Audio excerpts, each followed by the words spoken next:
Isang idolo sa pinakaabangan at pinag-uusapang pagkikita. A touching tale of drama, a fan's dream encounter. Jason Francisco at Robin Padilla nagharap na. Tinagurian mang prinsipe ng masa. Aminado ang boy astig ng Mindoro na si Jason Francisco na fan pa rin siya at heart. Ang kanyang ultimate idol, the original bad boy, Robin Padilla. Last week sa The Buzz, nang mabalitaan ito ni Robin, naging excited din siyang makilala ang former PBB housemate. Bagay na labis namang ikinatuwa ni Jason. Ako'y tagahanga din ni Jason. Sa asahan mo, sa ating pagkikita, siguro hindi lamang t-shirt o ano man, maibabahagi ko sa iyo yung aking pagiging kaibigan mo. Ang natutuwa po, siyempre, idol ko po ay sana magkita tayo sa mga araw na darating. Kaya naman, gumawa ang The Buzz ng paraan para tuparin ang pangarap na ito ni Jason. Ang kanyang idol Robin, malugod na sinang-ayunan ang paghaharap nila. Sa katunayan, nag-volunteer pa si Robin na sa bahay niya mismo gawin ang nasabing harapan nila.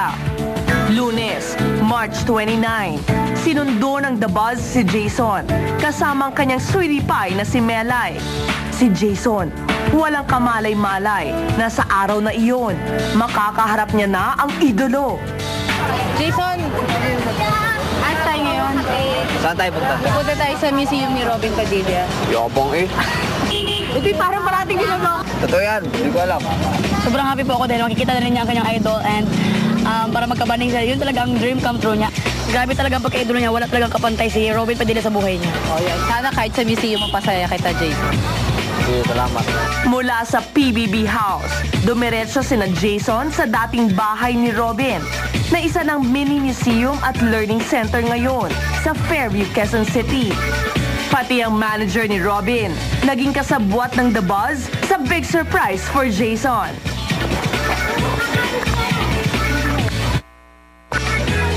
Nino! Oh my God! Hala! Halika na, pwede bang pumasok na lang si Jason? Sinabi!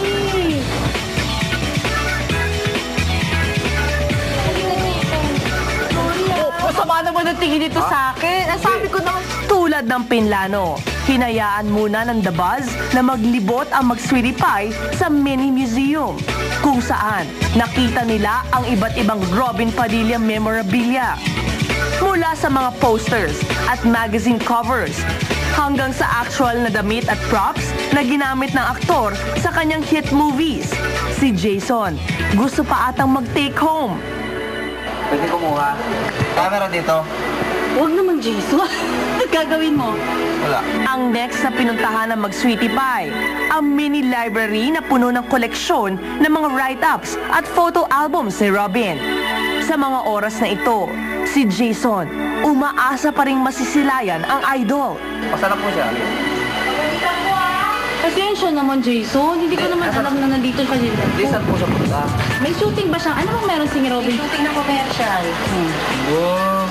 Hanggang sa ang paghahanap ni Jason, tila narinig mismo na nag-iisa niyang idolo.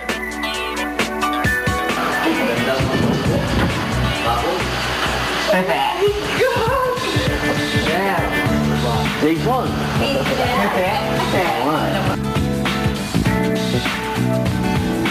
Kamukha mo pala si Daboy, ano? Daboy? Oo, si Daboy. Pinsan ko. Pinsan natin. Hindi ako naalala yung pinsan ko.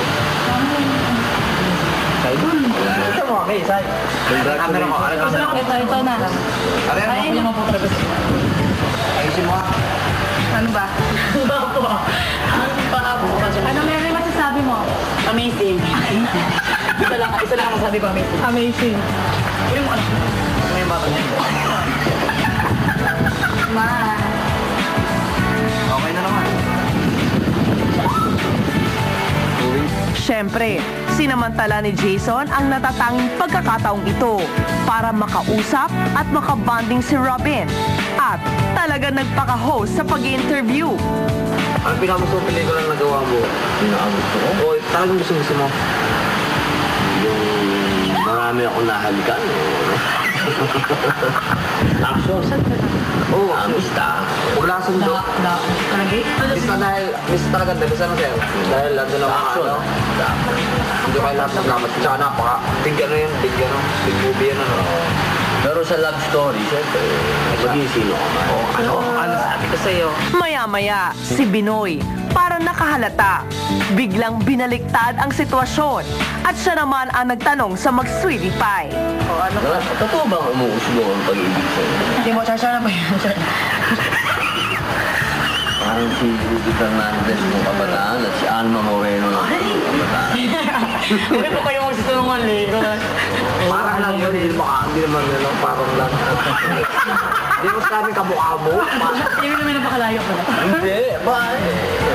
Kagandahan mo yung Hindi mo sabi kamukha mo. Hindi mo naman napakalayo pala. Hindi, ba? Kagandahan mo yung tunay na hinahanga. Ang prutas mo, prutas, mangga. Kalukuhan na kung pati kinakulong. Magalit siya yung siya. Kaya muna tayo nagka-sala. Real name, Robin Hood Fernando rin. Robin Hood talaga? May Hood talaga? Ang pangalan mo Robin Hood pala. Kung napakadami nyo 1, 2, 3, 4, 5. Kulang yan. Yan lang yung sa nanay ko. Eh lahat kami 72. Antik. Ito yun. Oo, medyo mahina ang katawan. Paano nilabas? Tatay ko. Ay, sa tatay ko, may namin kayong kapatid sa tatay. Moto, do or die. Ngayon pa rin, do or Siyempre. die. Hindi na rin nakakangyan. Do or die. By Robin. Lalagyan ko by Robin. Sabi mo, paano mo ka-idol sa Sir Robin? Sabi mo, Ano gusto mo i-express ko parang todo, sir? Napaka-idol ko po ninyo. Hindi ko makakaliwasan na nakita ko din niya. Ikaw ba hindi ka nabibighani? Ngayon lang ang aking reaksyon. Ngayon talaga ako. Kaya minsan hindi alam ko kay Manlindo ano. Pero ikaw ang nabibighani. Oo, ngayon lang ako. Hindi mo lang ma-express. Oo, ngayon. Kasi ano ako, hindi naman ako magwawalang iya parang yan. Yung pag nagkakita natin sa sir, parang ako kuryente. Dapat may pelikula kaming tatlo. Alam, kahit ako hindi nakasama. Eh ano lang? Basta manood ako. Bigyan mo lang ako ng ticket. Premiere. Nang lumipat naman sa dining area, hindi lang sa pagkain na busog sina Melay at Jason, kundi pati na rin sa words of wisdom ng hinahangang aktor. Hindi lang mga babahagay. Huwag nyo lang yung kalimutan yung pagka-Pilipino. Kasi dyan kayo minahal ng tao. Dahil nananalay tayo sa inyo sa Pilipino. Dyan kayo mamahalin lang hanggang saan nyo gusto umako. Kasi pagka nag-umpisa na kayo mag-English, patay na. Salamat at huli ninyong kinuhay ang pagka-Pilipino, bawat Pilipino. Dito, nakilala rin ni Melay at Jason ang isa pang astig na padilya, ang bunsong lalaki ni Robin na si Ali. Jason, Ali. This is Jason. And Melay. Bebe.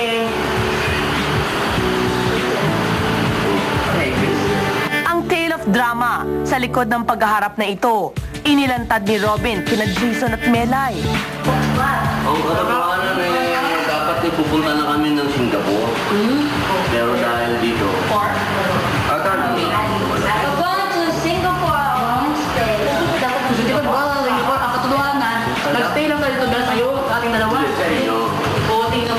Dream come true na para kay Jason ang makapiling at makakwentuhan si Robin.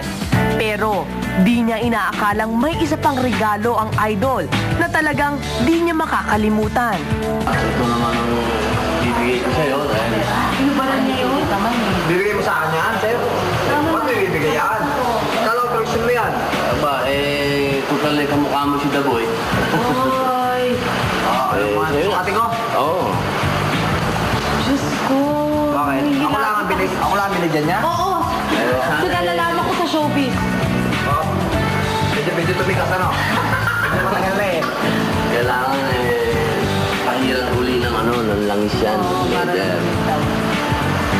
Mas maalagaan mo siguro yan.